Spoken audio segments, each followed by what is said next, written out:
Планы США по триумфальному возвращению на Луну к 2024 году могут и не осуществиться. Официально заявленной НАСА причиной является неготовность скафандров, однако корни проблемы намного глубже, а потому сроки полета первой американской женщины на земной спутник рискуют начать сдвигаться вправо. СССР первым запустил на околоземную орбиту спутник, а первым космонавтом стал наш Юрий Гагарин. Однако в лунной гонке верх одержали США, сумев произвести 6 успешных высадок на ее поверхности. Правда, до сих пор вокруг этих событий ходит множество мифов и легенд, согласно которым американцы на Луну не летали, а вся эта программа является результатом фальсификации мирового масштаба, на что советское руководство по определенным причинам якобы решило закрыть глаза. Споры продолжаются и по сей день, поскольку у конспирологической теории по-прежнему много сторонников, а сама эта идея о мистификации кажется очень привлекательной всем недоброжелателям гегемона.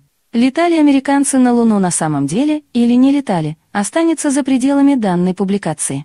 Мы же поговорим о том, смогут ли они отправить пилотируемую миссию туда в ближайшие годы, а это вызывает у многих отраслевых экспертов определенные сомнения. Причин тому несколько. Амнезия – одним из самых убедительных на первый взгляд доводов сторонников лунного заговора является то, что технологии 70-х годов прошлого века не могли обеспечить безопасный пилотируемый полет к земному спутнику. Примитивные скафандры для космонавтов, сложная и чрезвычайно дорогостоящая ракета-носитель «Сатурн-5». Генеральный инспектор НАСА несколько дней назад заявил, что к заявленному сроку в 2024 году скафандры готовы не будут, а задержка составит минимум 20 месяцев из-за необходимости произвести дополнительные исследования и работы.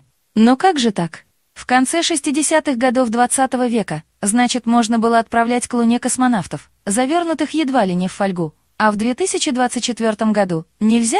Почему кислородно-водородный двигатель J-2 для ракеты-носителя «Сатурн-5» компания Rocketdyne принялась разрабатывать в 1960 году, а в 1966 году он уже работал, но полвека спустя компания Pratt & Whitney Rocketdyne так и не смогла воссоздать силовую установку под индексом J2X, начав работы в 2007.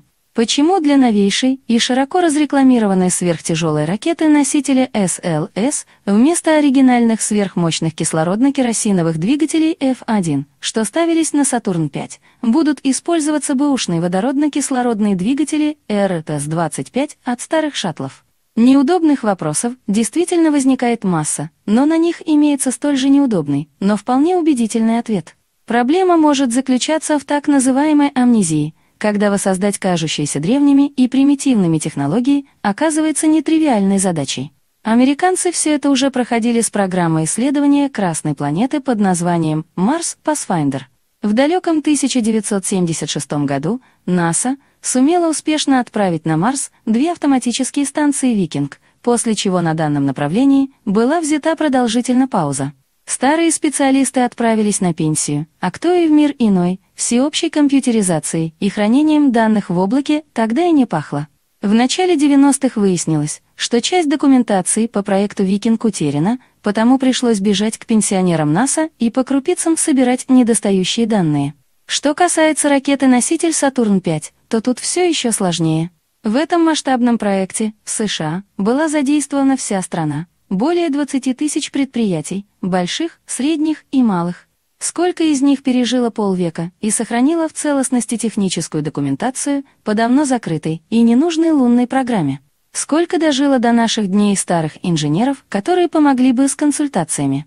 Это же не шуточное дело, такую ракету строить. То же касается и скафандров. Вот представьте, что будет, если США отправят на Луну женщину-космонавта, да еще и афроамериканку, а она получит при этом дозу радиации и лишится здоровья.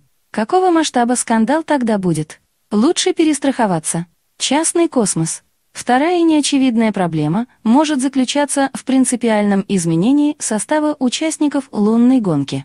Если в 70-е годы прошлого века между собой соревновались 2 сверхдержавы, США и СССР, каждая из которых старалась продемонстрировать все достоинства своего пути, то сейчас все иначе. Россия о Луне только думает, Китай присматривается и готовит технологическую базу. Реальными соперниками в лунной программе сегодня являются крупные частные компании миллиардеров Илона Маска и Джеффа Безоса, а также формирующиеся вокруг них корпоративные альянсы. И это вызывает к себе неоднозначное отношение. С одной стороны, в рамках либеральной мифологии частные собственники считаются более эффективными, чем государство.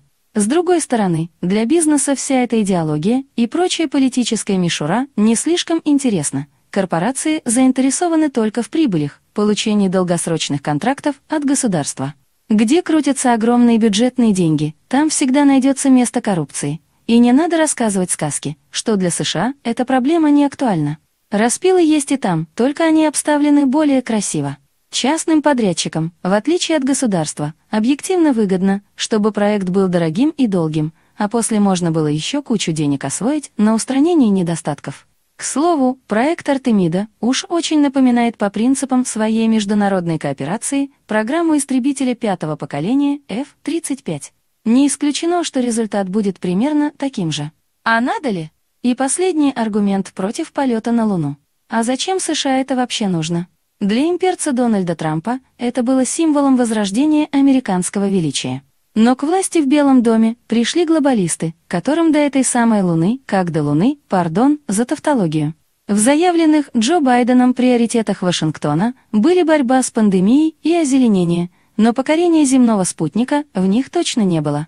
При радикальном изменении политической парадигмы есть шанс, что программа Артемиды превратится в финансовый долгострой, который будет обогащать только корпорации и подрядчики, без явных прорывов.